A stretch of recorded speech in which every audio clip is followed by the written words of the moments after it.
ప్రభునందు దేవుని బిడ్డలారా, మరి ప్రభు అయిన యేసుక్రీస్తు నామములో మీ అందరికీ శుభము కలుగునుగాక.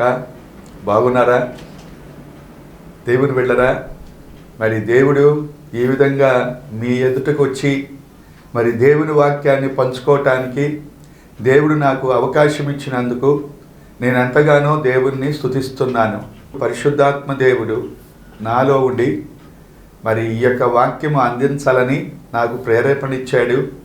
కాబట్టే ఈ యొక్క ప్రేరేపణతో నింపబడి నేను ఈ వాక్యాన్ని అందిస్తున్నాను. దేవుని బిడ్డరా, కీర్తన గ్రంథంలో 150 కీర్తనలు ఉన్నాయి. మరి 150 కీర్తనలు కూడా ఒక్కొక్క కీర్తన ధ్యానిస్తూ దేవుని వాక్యాన్ని అందించాలి అని ఆశపడుతున్నాను. దేవుని బిడ్డరా, మనము కీర్తన గ్రంథంలో ఎంతో ఆదరణకరమైన మాటలు, హెచ్చరికలు, ఆత్మీయ జీవితాన్ని బలపరిచే ఎన్నో కీర్తనలు మనం చూస్తాము. కాబట్టి మొదటి కీర్తనగా ఈరోజు నేను చెప్పాలని ఆశపడుతున్నాను. దేవునుడిరా, కీర్తన అంటే పాట. ఒకనికి సంతోషము కలిగినా అతడు పాట పాడాలి, ఒకనికి శ్రమ కలిగినా అతడు ప్రార్థన చేయాలి. మీ జీవితాల్లో నీవు సంతోషం కలిగితే ఎక్కువగా పాటలు, దావీదు గారు పాటలు పాడాడు. దేవుడురా, ఈ కీర్తన పుస్తకంలో దాదాపు 150 కీర్తనలు ఉన్నాయి. 75 కీర్తనలు దావీదు గారు రాశాడు. ఆసాపు 12, అలాగే కోరాహు కుమారులు 10 కీర్తనలు రాశారు. సొలొమోను 2, అలాగే మోషే ఏతాను 1 కీర్తన, హేమాను 1 కీర్తన. మిగిలిన కీర్తనలన్నీ కూడా దావీదు గారు రాసినవే. రెండవది, దావీదు గారు సేకరించి ఉండొచ్చు, సమకూర్చి ఉండొచ్చు. మొదటి కీర్తనలో మరి కొన్ని విషయాలు నేను ధ్యానించాలి అని నేను ఆశపడుతున్నా. మొట్టమొదటే దుష్టుల ఆలోచన చొప్పున నడవక అనే మాట మనం చూస్తున్నాము. దేవుడిరా, నువ్వు ఎవరి యొక్క సలహాలు నువ్వు పాటిస్తున్నావు? దేవుని వెంబడిస్తున్న నీవు ఎవరి సలహాలు నువ్వు తీసుకుంటున్నావు నీ అనుదిన జీవితంలో? మన యొక్క జీవితాల్లో దుష్టుడు ఐడియా ఇస్తాడు, లేకపోతే తలంపులు ఇస్తాడు. ఆ తలంపును అనుసరించి నువ్వు నడవకూడదు. లేకపోతే చెడిపోయిన వారి సలహాలు, దుష్టులుగా ఉన్న వారి సలహాలు, అలాగే మారు మనసు పొందకుండా బాప్తీసం తీసుకోకుండా ఉన్న వారి యొక్క సలహాలు నువ్వు పాటిస్తే నువ్వు నష్టపోతావు. నువ్వు నష్టపడకూడదు అని దేవుడు ఎంతగానో దుష్టుల ఆలోచన చొప్పున నడవద్దు. ఏదైనా తోటలో ఆదామవ్వల దగ్గరకు వచ్చి సాతానుడు, దేవుడేమో చచ్చిపోతావు అంటే నువ్వు చావనే చావవు, దేవతలు అయిపోతారు. మంచి చెడ్డల తెలివి మీకు వచ్చేస్తుంది, మీ కన్నులు తెరవబడతాయి. ఇలాగా దేవుడు చెప్పింది ఒకటి, అలాగే దుష్టుడు మరొకటి చెప్తున్నాడు. చివరికి దేవుని నుండి దూరం అయిపోయారు. దేవుని యొక్క కోపము వారి మీదకి వచ్చింది. కాబట్టి దుష్టులు ఆలోచన చొప్పున నడవద్దు. దేవుని యొక్క తలంపులు నీకు కావాలి అనంటే దేవుని వాక్యములో దేవుని యొక్క తలంపులు, దేవుని యొక్క మనసు దాగి ఉన్నట్లుగా మనం చూస్తాము. దేవునిరా, నువ్వు గనక దేవుని తలంపులు నువ్వు తీసుకోవాలి అనంటే దేవుని వాక్యం దగ్గర నువ్వు కూర్చోవాలి. ఒక మాట ఏంటంటే, నీ మీద దృష్టి పెడతాను, నీకు ఆలోచన చెప్తాను. దేవుడట నీ మీద దృష్టి పెడతాడట, నీకు ఆలోచన చెప్తాడట. దేవునికి నీ గురించిన ఆలోచనలు ఉన్నతంగా ఉన్నాయి. ఆకాశానికి భూమి ఎంత ఎత్తుగా ఉందో అంత ఉన్నతమైన తలంపులు నీ ఎడల దేవుడు కలిగి ఉన్నాడు. అన్యులు చెప్పే ఆ సలహాను అనుసరించి నడవకుండా, ఎందుకంటే అన్యులు లోకములో ఉన్నారు, వారికి లోక సంబంధమైన ఆలోచనలే ఎక్కువగా ఉంటాయి. మనము దేవుని నమ్ముకున్న వారం, దేవుని నమ్మిన వారం దేవుని యొక్క తలంపులతో అనుసరించి మనము నిర్ణయాలు తీసుకుంటూ ఉండాలి. మన యొక్క జీవితాల్లో అంత ఉన్నతమైన తలంపులు నీ మీద ఉన్నాయి. కాబట్టి ఎవరైనా సలహా ఇస్తే, నేను ఇలా చేస్తున్నాను, ఇది దేవుని చిత్తమా, దేవుని చిత్తం కాదా, ఇలా చేస్తే దేవుడు సంతోషిస్తాడా లేదా, ఆలోచించి మనం అడుగులు వేస్తూ ఉండాలి. దేవుని చిత్తములో మనం నిర్ణయం తీసుకోవాలి. నీ ఇష్టం వచ్చినట్లుగా నువ్వు నిర్ణయాలు తీసుకోకూడదు. నీ యొక్క కుటుంబంలో ఉన్న సమస్యల నిమిత్తం ఏమండి దేవుని ఎరగనటువంటి వారి దగ్గరికి వెళ్ళి, లేకపోతే దుష్టుల దగ్గర, లేకపోతే అపవిత్రంగా జీవిస్తున్న వారి దగ్గర నువ్వు విచారణ చేస్తే నువ్వు నష్టపోతావు, నీ ఆత్మీయ జీవితం నష్టపోద్ది. అయితే రెండవ మాట ఏంటంటే, దుష్టుల ఆలోచన చొప్పున నడవక పాపుల మార్గమున నిలవక. ఈ లోకంలో 2 మార్గాలు ఉన్నాయి. ఒకటి విశాలమైన మార్గం, 2 ఇరుకు మార్గం. విశాలమైన మార్గంలో అందరూ తండోపతండాలుగా వెళ్ళిపోతున్నారు, పాతాళానికి వెళ్ళిపోతున్నారు. నరకానికి వెళ్ళేటటువంటి ద్వారం ఏమంటే విశాలంగా ఉంది. తండోపతండాలుగా మనుషులు చాలా సంతోషంగా ఉన్నట్లుగా ఉంటుంది, ఏమండి ఆనందభరితంగా, లేకపోతే ఎంతో ఉల్లాసంగా, ఎంతో సంతోషభరితంగా, ఉత్సాహంగా ఉన్నట్లుగా ఉంటుంది. కానీ ఇరుకు మార్గం చాలా శ్రమతో బాధతో కూడినట్లుగా ఉంటుంది. కానీ ఇరుకు మార్గమున ప్రవేశింప మనము పోరాడాలట. మనం చూసినట్లయితే పాపుల మార్గములో నువ్వు నిలవద్దు, నువ్వు నిలవకూడదు. ఏమండి సారా తాగే షాపు దగ్గర, బార్లు, పబ్బులు, ఎంతోమంది ఏమండి అనేక చోట్ల నువ్వు నిలబడకూడదు. ఎందుకంటే పాపముతో నిండి ఉన్న లోకంలో మనం ఉంటున్నాము. కాబట్టి విశాలమైన మార్గాన్ని నువ్వు కోరుకోవద్దు. ఇరుకు మార్గమున ప్రవేశింప పోరాడండి. చచ్చిపోయిన చేపలట ప్రవాహానికి కొట్టుకుని వెళ్ళిపోతాయట, కానీ బ్రతికిన చేపలు ఏమండి ప్రవాహానికి ఎదుగుతాయట. నోవాహు ఆ దినాల్లో ఏమండి లోకమంతా చెడిపోయింది, కానీ నోవాహు దేవుణ్ణి అనుసరించి దేవునితో నడిచాడు, దేవుని వల్ల భయభక్తులు కలిగి జీవించాడు, దేవుని యొక్క ఆజ్ఞలన్నిటిని అనుసరించాడు. లోకము అతివరకు చూడని సంగతులు యందు నోవాహు విశ్వాసం ఉంచిన వాడై దేవుని వెంబడించాడు. దేవుడా, అతడు అసలైన సిసలైన హీరో. లోకంలో ఉన్న అందరూ చీకటి కార్యాలు చేస్తూ అపవిత్రులుగా దేవునికి కోపం తెప్పించేవారిగా జీవిస్తూ ఉంటే నోవాహు దేవునితో నడిచాడు. దేవుడా, నువ్వు విశాలమైన మార్గంలో నడుస్తున్నావా, ఇరుకు మార్గం నడుస్తున్నావా? ఇరుకు మార్గం కొద్దిగా సంతోషం లేనట్టుగానే ఉంటుంది, అభివృద్ధి లేనట్టుగానే ఉంటుంది. కానీ దేవుని యొక్క నిత్య జీవానికి వెళ్ళేటటువంటి మార్గం ఏమండి విశాలమైన మార్గం ఏమండి అది చివరికి నరకానికి పాతాళానికి వెళ్ళిపోద్ది. నువ్వు నిలబడకూడదు అనే మాట మన యొక్క జీవితాల్లో. అపహాసకులు కూర్చుండే చోటను నువ్వు కూర్చోకూడదు.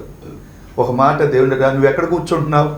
నువ్వు కూర్చుంటే మొట్టమొదట దేవుని మందిరంలో కూర్చోవాలి, లేకపోతే నీ ఆఫీసులో కూర్చోవాలి, లేకపోతే నీ ఇంటి దగ్గర నువ్వు కూర్చోవాలి. ఎక్కడ లోకస్తులు కనుక ఎక్కడ పడితే అక్కడ సినిమా గురించిన కబుర్లు, లేకపోతే అయ్యాండి మనము ఎన్నో జోకులు వేసుకునే వాళ్ళ దగ్గర నువ్వు అక్కడ కూర్చోకూడదు. నువ్వేంటంటే అందరూ వేరు, నువ్వు వేరు. దేవుడిరా, అపహాసకులు కూర్చుండే చోట నువ్వు కూర్చోవద్దు. కొన్ని స్థలాలు మనం కూర్చోకూడదండి, కొన్ని స్థలాల్లో మనం నిలబడకూడదండి. లోతట గవిని దగ్గర కూర్చున్నాడట. ఆ యొక్క అరుగుల మీద కూర్చొని ఆ యొక్క గ్రామాన్ని గురించిన వార్తలు వింటూ చెప్పుకుంటూ కాలం గడుపుతూ ఉండేవాడు. మరియా యేసయ్య పాదాల దగ్గర కూర్చుంది. యేసు ప్రభు ఈమె ఉత్తమమైన దాన్ని ఎన్నుకుంది, ఈమె యొద్ద నుండి ఇది తీసివేయబడదు, డబ్బైనా ఖర్చు అయిపోద్ది, కానీ భక్తిగా నువ్వు జీవిస్తే ఆ భక్తి వ్యర్థం కాదు. అది నీకు, నీ యొక్క కుటుంబానికి, సంఘానికి ఆశీర్వాద కారకురాలుగా నువ్వు ఉంటావు. ఏమండి దావీదు ఒక వరం అడిగాడట, అయ్యా నీ సన్నిధిలో కూర్చుని నీ మహిమతో నీ ప్రసన్నతతో నేను నింపబడాలి. ఏమండి దేవుని మందిరము ద్వారమునొద్ద నివసించితే చాలు. ఏమండి ఆయన రాజు అయినటువంటి దావీదు సింహాసనం మీద అతడు సంతోషించట్లా. మీరు గమనించారా? అతడు ఆనందకరమైన స్థలాలు ఎన్నో ఉంటాయి, కానీ వేటి దగ్గర కూడా ఆయన సంతోషించినట్లుగా మనం చూడం. దేవునితో గడపటం అలవాటు చేసుకున్నాడు, దేవుని దగ్గర కూర్చోవటం అలవాటు చేసుకున్నాడు. ఒక వరం దేవుని దగ్గర నేర్చుకోవటం, అది ఒక వరంగా ఇవ్వమని అడిగాడు. ఆయన ప్రసన్నతలో మునిగి తేలటం. దేవుడిగా, నువ్వు అపహాసకులు కూర్చుండే చోట నువ్వు కూర్చోవద్దు. లోకస్తులు ఎన్నో జోకులేసుకుంటూ వాళ్ళు గర్వంతో నింపబడి నీ మీద జోకులేస్తే అసలు అక్కడ ఉండొద్దు, తప్పించుకో. ఏం చేయాలి అంటే దుష్టుల ఆలోచన చొప్పున నడవద్దు, పాపుల మార్గంలో నువ్వు నిలవద్దు, అపహాసకులు కూర్చుండే చోటన నువ్వు కూర్చోవద్దు. ఏం చేయాలి అంటే ధర్మశాస్త్రమునందు ఆనందించుచు దేవుని వాక్యాన్ని నువ్వు ధ్యానించాలి. ఏమండి, చాలామంది అది చేయకూడదు, ఇది చేయకూడదు, అక్కడికి వెళ్ళకూడదు అని చెప్పి ఇంట్లోకి వచ్చి పద్దాక నిద్రపోతూ ఉంటారు. దేవుడిరా, నిద్రపోమని బైబిల్ చెప్పట్లా. ఉదయకాల సమయంలోనే మనము భక్తి జీవితాన్ని ప్రారంభించాలి. ఉదయమునని జార్జ్ ముల్లర్ గారట, ఆయనకి 93 సంవత్సరాలట. చాలా ఉల్లాసంగా, చాలా హెల్దీగా, చాలా ఏమంటే ఆరోగ్యకరంగా ఉంటే ఒక ఆయన అడిగాడట, అయ్యా నీ యొక్క ఆరోగ్య రహస్యం ఏంటో చెప్తారా అని అడిగారట. ఆరోగ్య రహస్యమా?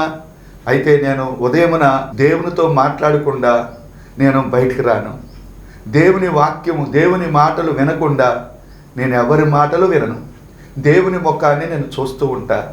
ప్రతి దినము నేను తెల్లవారుజామునే లేచి ప్రార్థన చేస్తూ ఉంటా. అదే నా యొక్క ఆరోగ్య రహస్యం, లేకపోతే ఆత్మీయ అభివృద్ధి కూడా దానివల్లే వచ్చింది. యెహోవా ధర్మశాస్త్రమునందు ఆనందించుచు. ఏమండి, దేవుని వాక్యము నువ్వు చదువుతున్నావా? మీరు గమనించారా? మనం డ్యూటీ మానుకుని వాక్యం చదవమని లేకపోతే పద్దాక ప్రార్థన చేయమని అని కాదు. నువ్వు ఏదైతే ఉదయకాల సమయంలో వాక్యం చదివావో, లేకపోతే ఉదయకాల సమయంలో చిన్న వాక్యం నువ్వు విన్నావో, ఆ వాక్యాలే నీ మనసులో నువ్వు ధ్యానిస్తూ ఉండాలి. ఒక పశువు ఉందండి, లేకపోతే ఒక ఎద్దు ఉంది, ఆ యొక్క బీటు పొలాల్లో పచ్చ గడ్డిని అది ఎంతగానో తింటది. ఆ యొక్క సావిళ్ళలో కట్టేసినప్పుడు ఆ స్థలంలో అది తిన్న ఆహారాన్ని మరలా బయటికి తెచ్చుకొని అది నవరేస్తూ ఆ యొక్క సారాన్ని జురుకుంటూ ఉంటుంది, ఆ ఎసెన్స్ని అది జురుకుంటూ ఉంటుంది. ఎంతో తల ఊపుకుంటా చాలా ఆనందభరితంగా అది ఆస్వాదిస్తూ ఉంటుంది. నువ్వు దేవుని వాక్యము చదివేవో ఒక అరగంటో పావుగంటో, లేకపోతే నీ దేవుని వాక్యం విన్నావో ఆ వాక్యాన్ని తలపోసుకుంటూ ఉండాలి. దేవుడిగా అప్పుడే నీలో సారము ఆత్మీయంగా నువ్వు బలపరచబడగలవు. ఎందుకంటే అనేక మంది ఆయా తలంపులతో నింపబడుతున్నారు. ఏమంటే మన మనసులో ఏదైనా ఒకటి కొనాలనుకున్నావు అనుకోండి, దాని గురించే నువ్వు ఆలోచిస్తూ ఉంటావు. నువ్వు దేవునితో ఉండాలనుకుంటూ ఉంటే దేవుని వాక్యము నమర వేసుకుంటూ ఉండాలి. దేవుడిగా దేవుడు ద్రాక్షవల్లి, తీగే మనము, ఆయనలో ఎల్లప్పుడూ మనం నిలిచి ఉండాలి. ఏమంటే ఆయన తలంపులతో మనం ఉండాలి. నిలిచి ఉండటం అంటే తలంపులు, ఆలోచనలు, దేవుని గురించిన ఆలోచనలుగా ఉండాలి. ఎప్పుడైతే కొమ్మ చెట్టులో నిలిచి ఉంటుందో ఆ చెట్టులో ఉన్న సారమంతా కొమ్మకి వెళ్ళిపోద్ది. ఆ కొమ్మ చాలా పచ్చగా ఉంటుంది. పూత పిందె కాయలతో అది ఎంతగానో తలతూగుతూ ఉంటుంది. నువ్వు గనక ఆ చెట్లో నుండి ఆ కొమ్మ నరికేస్తే ఆ యొక్క కొమ్మ ఎండిపోద్ది. అలాగే దేవునిలో నుండి గనక నువ్వు వేరైపోతే నువ్వు ఎండిపోతావు. అలాగే దేవుని తలంపులతో నువ్వు నింపబడాలి. దేవుని యొక్క ధర్మశాస్త్రాన్ని నువ్వు ధ్యానించాలి. ఎందుకంటే దేవుని ధర్మశాస్త్రం ఎంతో ఆనందాన్ని ఇచ్చుద్ది. మనం ఆనందించాలట, దేవుని సన్నిధిలో ఆనందించాలి. దేవుని వాక్యం వింటున్నప్పుడు ఆనందించాలి.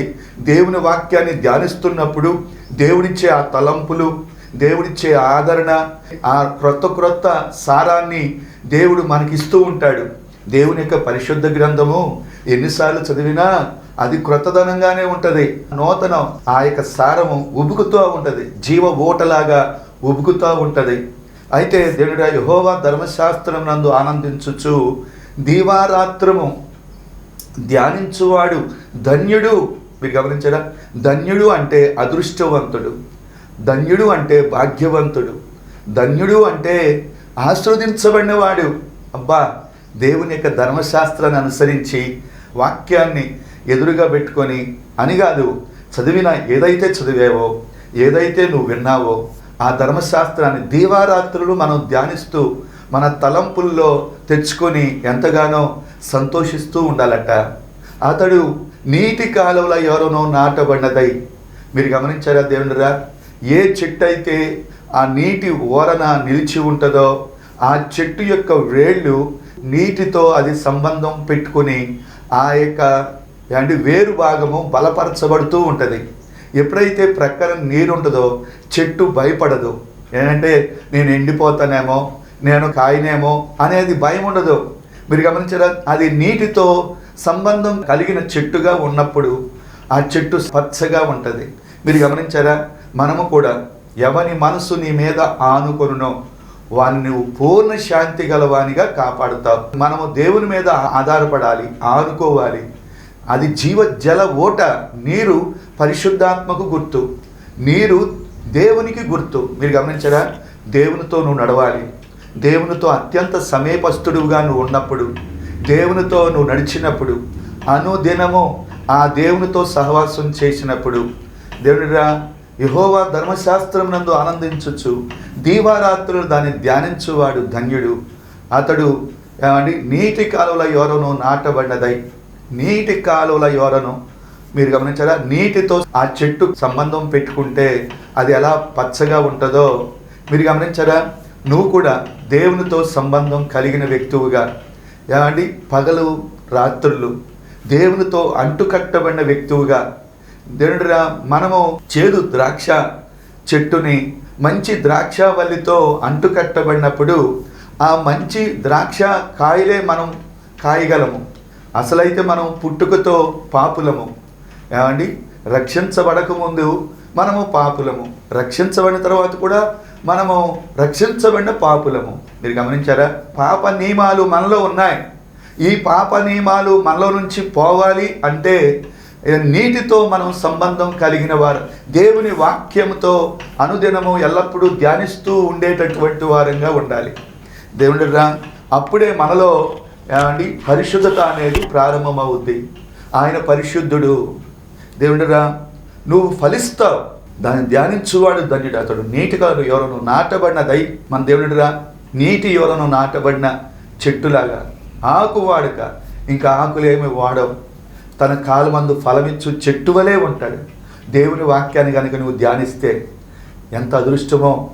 దేవుడు నువ్వు ఫలిస్తావు, నువ్వు అభివృద్ధి పొందుతావు, నువ్వు విస్తరిస్తావు, నువ్వు పచ్చగా ఉంటావు. మీరు గమనించరా? ఒక్క విత్తనం అండి, ఒక మామిడి విత్తనం విత్తామనుకోండి, అది మొక్కగా పెద్దగా అయిన తర్వాత అయితే రోజు రోజుగా అది ప్రతి సంవత్సరం ఫలాలు ఇస్తూ ఉంటుంది. దేవుడురా ఒక్క విత్తనమే విత్తింది, కానీ ఎన్ని విత్తనాలు వస్తాయో తెలుసా? ఎన్నో విత్తనాలు, ఆ పళ్ళు మనుషులను ఊరిస్తూ ఉంటాయి. ఒక్క మామిడి విత్తనం విత్తితే ఎన్నో ఫలాలు వస్తూ ఉన్నట్లుగా నువ్వు గనక దేవుని సన్నిధిలో గనక నువ్వు ఫలిస్తే అనేక మందికి నువ్వు ఆశీర్వాదకారకుడుగా ఉంటావు. నీ కుటుంబానికి నువ్వు ఆశీర్వాదకారకుడుగా ఉంటావు. దేవుడు నీ సంఘానికి నువ్వు ఆశీర్వాదకరంగా ఉంటావు. చాలామంది అండి ప్రార్థనకి వెళ్తున్నారు, కానీ ఏంటోనండి అభివృద్ధి లేదు, ఆశీర్వాదం లేదు, ఉన్న చోటే ఉన్నాము అని అంటూ ఉంటారు. అని కాదు బ్రదర్, నువ్వు దుష్టుని ఆలోచన చొప్పున నడవకుండా ఉండాలి, పాపుల మార్గంలో నిలవకుండా ఉండాలి, అపహాసకులు కూర్చుండే చోటన నువ్వు కూర్చోకుండా ఉండాలి.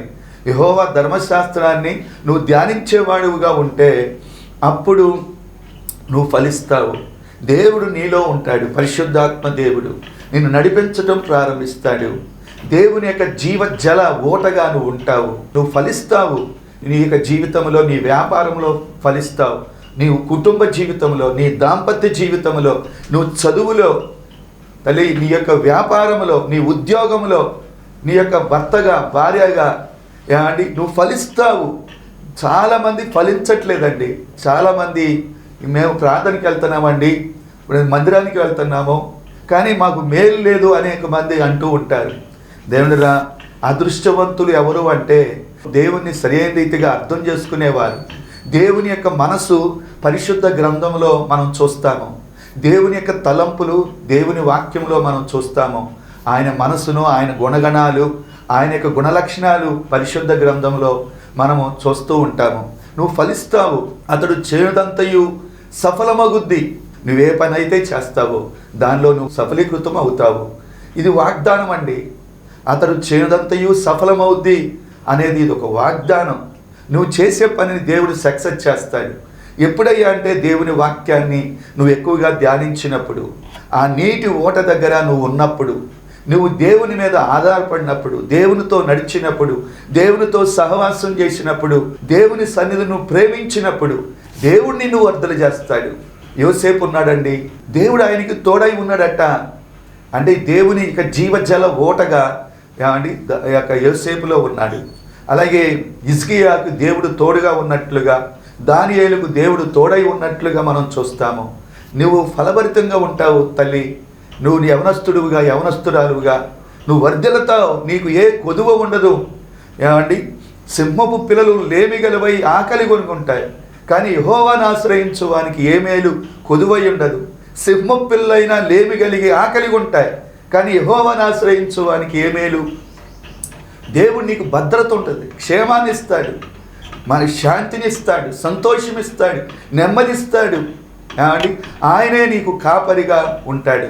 కాబట్టి దేవుడిరా, మన యొక్క జీవితాల్లో మనము ఎలా ఉంటున్నామో, దుష్టులు అలాగూ నుండక గాలి చెదరగొట్టు పొట్టువలే ఉంటారు. మీరు గమనించారా? దుష్టులు ఎలాగూ ఉండక అంటే, ఎవరైతే ధర్మశాస్త్రాన్ని ధ్యానిస్తూ మరి ఎంతగానో నీటి ఓట దగ్గర ఉంటారో వారు చేయనిదంతయు సఫలమవుద్ది.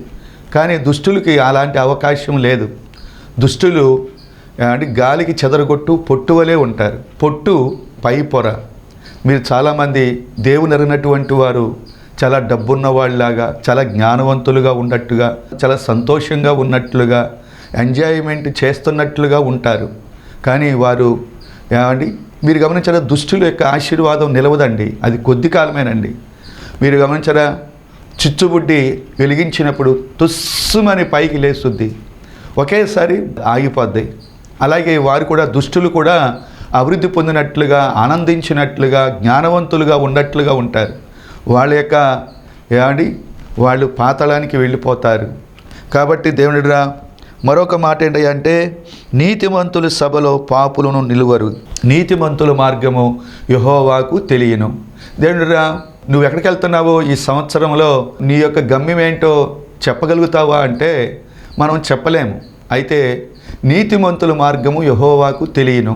మనమందరము దేవునికి అప్పగించుకున్నాము, ఆయన చేతిలో మన జీవితాన్ని పెట్టాము, ఆయనే నడిపిస్తాడు. మన దేవుడు, నేను నమ్మిన వాడిని నేను ఎరుగుదును అంటాడు పౌలు గారు. నేను ఒక ఆయన్ని ఎరిగాను, ఆయన నాకు తెలుసు. మనం ఆయనతో సహవాసం చేస్తున్నాం అనుకో, మనం విశ్వాసం ఉంచుతాము, చాలా మంచి వ్యక్తి, నన్ను మంచి మార్గంలో నన్ను నడిపిస్తాడు అనే విశ్వాసం. అలాగే దేవునిరా, దేవునికి తెలుసు నిన్ను ఎక్కడికి తీసుకుని వెళ్ళాలో, నిన్ను ఏ విధంగా హెచ్చించాలో. గాలిపటం ఎగరేసిన ఆయన చేతిలో ఉంటే పైకి ఆ గాలిపటం వదిలేయచ్చు, లేకపోతే కొద్ది ఎత్తులోనే దాన్ని అతడు ఉంచొచ్చు. అలాగే మనం కూడా మన జీవితాన్ని దేవునికి అప్పగించుకున్నాం. మనం నమ్మిన వాడిని మనకు తెలుసు, కాబట్టి ఆయన మనల్ని నడిపిస్తున్నాడు, గమ్యం చేర్చగలడు. అలాగే మరొక మాట ఏంటంటే, దుష్టుల మార్గము నాశనానికి నడుపుద్ది. దేవునిరా, దుష్టుడు చివరికి మనము క్రీస్తు న్యాయపీఠం ఎదుట రేపు మనం నిలబడబోతున్నాము. దేవునిరా, చివరికి తీర్పు తీర్చబడి వారు పాతాళానికి వెళ్ళిపోతారు. మనమైతే యుగయుగాలు మనం దేవునితో ఉండటానికి మనము కొనుకోబడబోతున్నాము. కాబట్టి ఈ మొదటి కీర్తనలో శ్రేష్టమైన మాటలు పరిశుద్ధాత్మ దేవుడు ఈరోజు మనతో మాట్లాడాడు. నువ్వు వాక్యాన్ని అనుసరించి నువ్వు జీవిస్తే నువ్వు ధన్యుడవు, వారిని వీరిని చూడబాకు. బైబిల్లో ఇద్దరే, ఒకటి దుష్టులు, నీతిమంతులు. మీరు గమనించారా? పాపులు, పరిశుద్ధులు. అలాగే వెలుగు, చీకటి, లేకపోతే దేవుడు, సాతాను. మనం బైబిల్లో ఎప్పుడు కూడా రెండే. నువ్వు దేన్ని కోరుకుంటున్నావు? చాలామంది దేవుడు కావాలి, సైతం కావాలి, వెలుగు కావాలి, చీకటి కావాలి. అలా కాదండి. నువ్వు కోరుకుంటే ఒకటే కోరుకో. నీకు లోకం కావాలా, దేవుడు కావాలా? సాతాను కావాలా, దేవుడు కావాలా? ఈ మొదటి కీర్తనలో కూడా దుష్టులు, నీతిమంతులు, పాపులు. మీరు గమనించారా? ఈ రెండే మనం చూస్తాము. మనుషుల్లో వ్యత్యాసాలు ఎన్నో ఉన్నాయి. కాబట్టి నువ్వు దేన్ని కోరుకుంటావు తల్లి? దేవునిరా, నువ్వు దుష్టుల ఆలోచన చొప్పున నడవకూడదు, పాపుల మార్గంలో నువ్వు నిలవకూడదు. అపహాసకులు కూర్చుండే చోట నువ్వు కూర్చోవద్దు.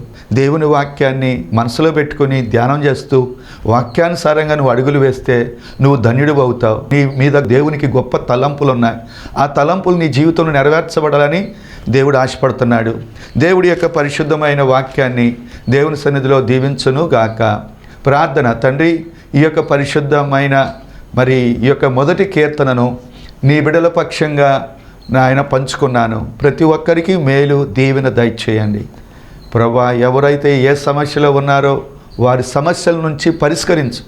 అద్భుత రీతిగా వారిని దీవించి ఆస్వాదించమని చెప్పబడిన ఈ వర్తమానం వృధా కాకుండా ఫలభరితంగా చేయమని యేసు నామమున అడుగుచున్నాను తండ్రి. ఆమేన్. తండ్రి, కుమార, పరిశుద్ధాత్మ దేవుని యొక్క సన్నిధి విన్న ఈ వాక్యం విన్న బిడ్డలందరికీ నీ సన్నిధి తోడై ఉండును గాక. ఆమేన్. Praise Lord, praise lord.